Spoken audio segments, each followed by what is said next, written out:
Day 6. So today's the big day where TH&M become them. It won't be a typical wedding full of tradition and paperwork, but more of a nonconformist celebration of two dolls who work so well together I can't imagine them apart.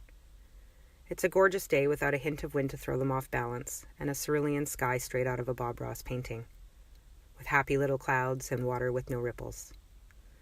I'm quite surprised at how few people are here to enjoy the day, but I see it as fitting considering the only vision I've had of my own wedding involves eloping with few witnesses. Leading up to today has been more difficult than I expected it would be. It's felt like a board game with a timer. I can't imagine how couples must feel in the days leading up to their event. For me, anxiety has always been an issue, during tests, competitions, and even school photos.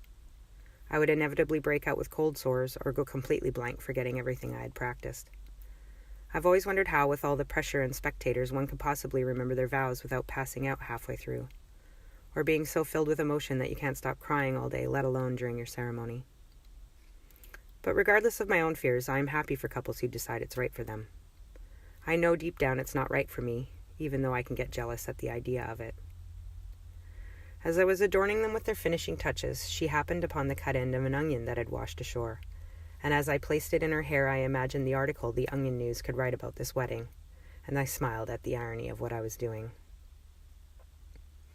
I've been a bridesmaid twice in my life, and I was so touched to have even been asked that I said yes without knowing what was expected. I've decided that in the future, if ever asked again, I will take a deep breath and politely decline the position. Just as I was mulling over these thoughts, her bestie's foot fell clear off in many, many pieces, and at first I panicked. And then I thought, how apropos. In one of those previously mentioned weddings where I was the bridesmaid, something catastrophic happened mid-ceremony where I just had to leave, and at the time I felt I had no choice. When I got back, I had missed the cutting of the cake, the speeches and the toast to the happy couple, and I was lucky to be included in the last few shots taken by the hired photographer. Needless to say, the bride was not impressed with me. I decided her bestie would do what I didn't. She would stay knowing this day is not about her. She will put her best foot forward, hoping no one will notice, as the show must go on. In the end, it was a marvelous day, and she and I left to watch the sunset alone.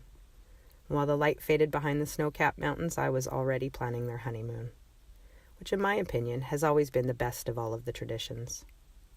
I figured the other side of the island would be perfect for them to celebrate. See you next week.